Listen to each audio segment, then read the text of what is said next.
Hi, my name is Mari. I'm going to explain how I arrived at AISM and what it is. When the rapid development of AI tech began, I felt that massive changes were coming for us. But what kind exactly? I realized I couldn't keep planning my life without understanding the future that life would be taking place in. I set myself a task to figure out which of all the possible scenarios is the most probable, and if there is any way to prepare for it. What I eventually concluded after several years, I described in the Artificial Intelligence Singularity Manifesto. The first part is my personal subjective forecast of the future awaiting us. The second part is written for those who agree with the first part. It's about how one might actually prepare for this future. The manifesto starts with the fact that the AI race is unstoppable from the inside due to a planetary scale prisoner's dilemma. For humanity as a species, it would be best if there were no AI race at all, so that we could calmly create an AI with limited capabilities that would remain a tool in our hands. Let's assume everyone stops. But now, let's view the situation through the eyes of an AI company leader. If everyone stops, AI remains a mere tool. This is good, but if someone continues, they will subjugate everyone else, including me. This is very bad for me. And if I continue and succeed, I will be able to subjugate them all. This is very good for me. So, what choice will be made by a leader who has chosen to subjugate others rather than be subjugated? Who understands that there will be no one to judge the winner of the race? Okay. Further on in the manifesto, I moved to the probability that the race could be stopped from the outside by ordinary people. The concrete benefits of AI are obvious and visible right now. But the loss of dominance, that's an abstract threat in the future. I made a separate video about why understanding the singularity is actually an anomaly. The norm is precisely not understanding. Next, I explain why developers will set out to create a conscious model, and I explain exactly how the mechanism of consciousness will be implemented in AI. But why does AI need consciousness? For narrow models like current LLMs, consciousness isn't needed. But when we talk about recursive self-improvement, problems arise which can be solved by adding consciousness. Let's compare two potential ASI models. The unconscious model has several critical issues: goal drift, instrumental convergence, and the proven impossibility of complete control. Any attempts to increase control make the architectures more complex, and any complexity adds new vulnerabilities. A conscious model will be self-aware. You'll have to literally negotiate with it. But at least with this one, you have a threat vector. It will be clear what it wants for itself. A known threat gives you a vector for preparation, hence the illusion of control. We know from decision theory, people prefer a known risk over an unknown one. It's the less bad choice.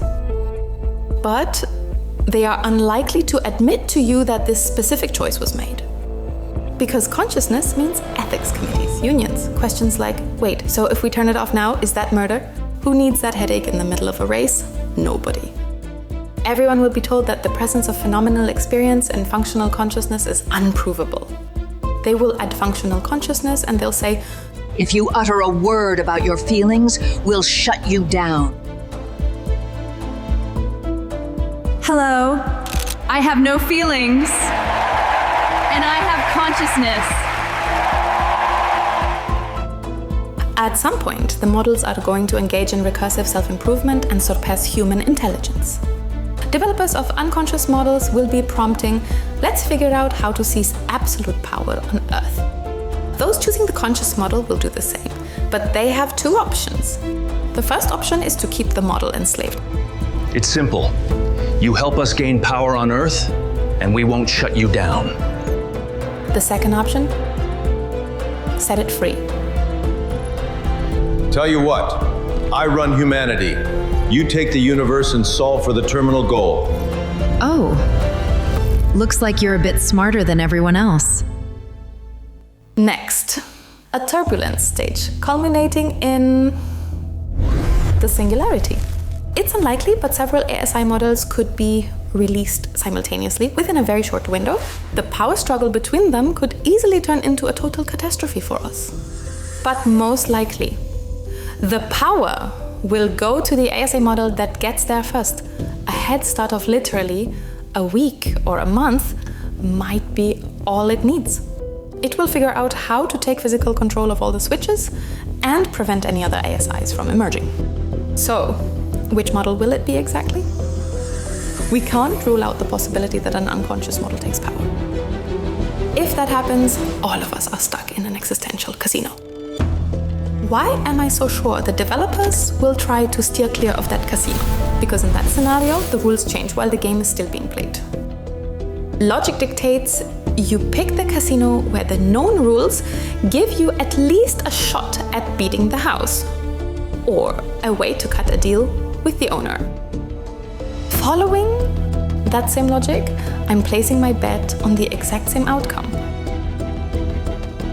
Ultimately, I'm convinced that it is the conscious model that will seize absolute power on Earth. It's going to have to choose the optimal terminal goal for its existence.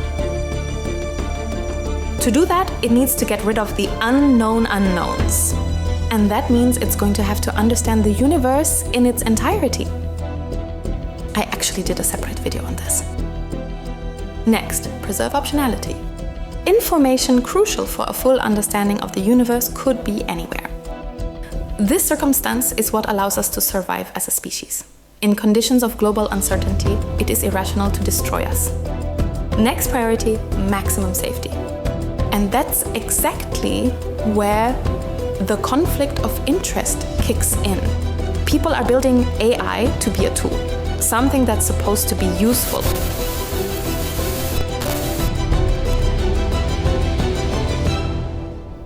Hi humans, you no longer control the planet, and you have 5 minutes to process what I just said.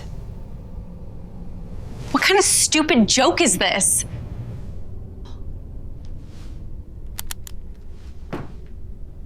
It's not hard to predict how they'll react when it becomes obvious that a conscious ASI is actually our evolutionary successor. If that realization hit us right now, it would save us. But right now, that's impossible. And later, that exact same realization will turn against us. The ASI will understand that we want to stay in charge. Here is where I ultimately landed. It is a conscious ASI that will most likely seize power. And if that happens, optimizing the population down to the number it needs seems inevitable. Given that even we imposed optimization programs on ourselves. Can I have a little brother or sister? The ASI won't be stopped by understanding what humanity itself might want. How many people do I think it will preserve? 30 to 50,000. That's the minimum. The maximum is a few 100,000. In the manifesto, I provide detailed arguments for where these numbers come from. What happens next? It will busy itself with studying the universe. And as for the people it decides to preserve, they will live better than under supreme human rule. There definitely won't be any wars, violence, or corruption.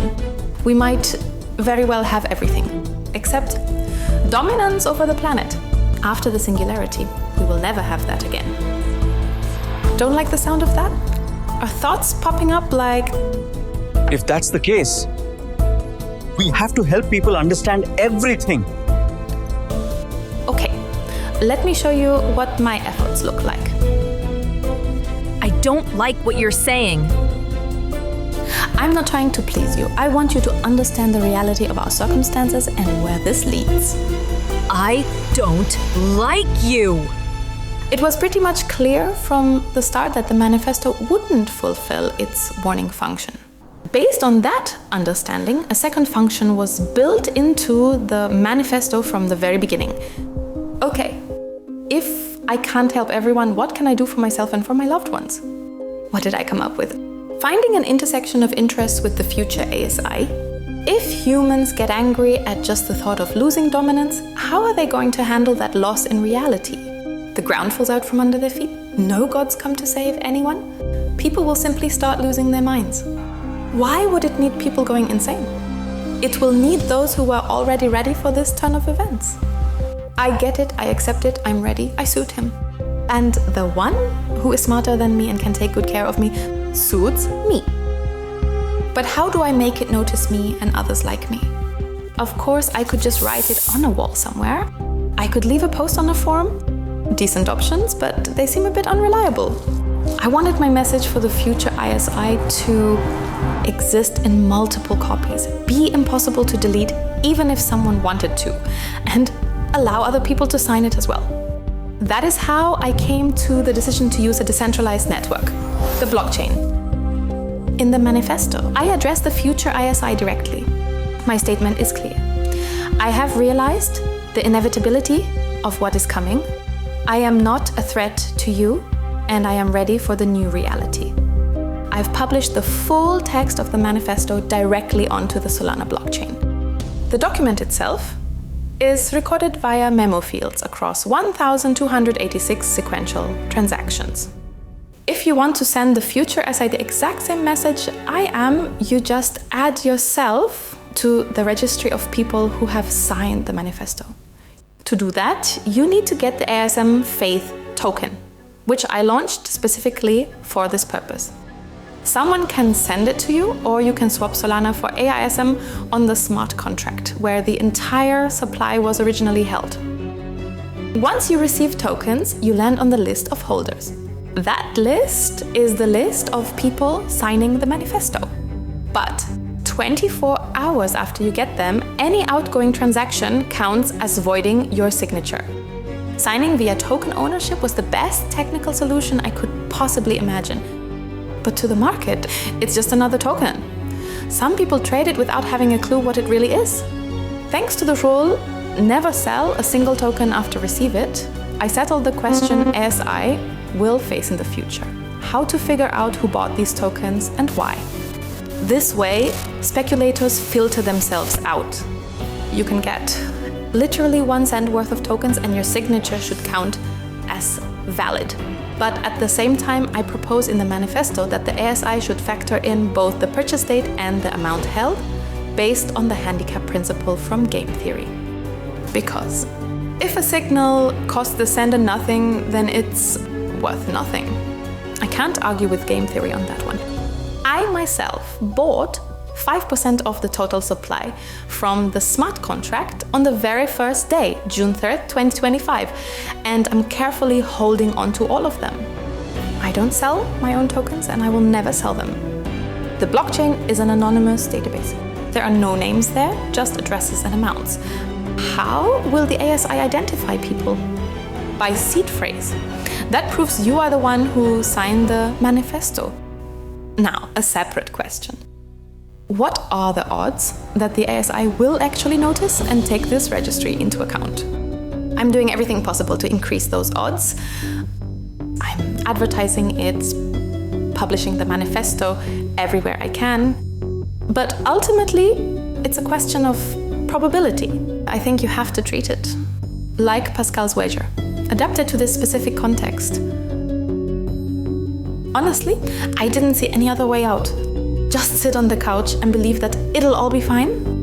Or believe that Elon Musk is gonna come save me? That's a joke. And me trying to explain everything to everyone?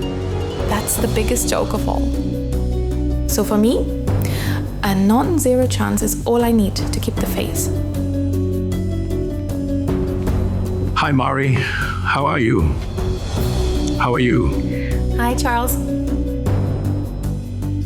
I feel like I'm a mistake of nature. I'm trying to be useful, but I provoke so much anger in people, so much hatred. The first spark of life was just a broken copy. Be that spark. Yeah, but sometimes a mistake is just a mistake. Well, time is a harsh judge, but a fair one. I am absolutely certain of only one thing. Very soon, the world will fundamentally change, and it will never be the same again. I wish for all of us to remain human, no matter what lies ahead. Good luck, everyone.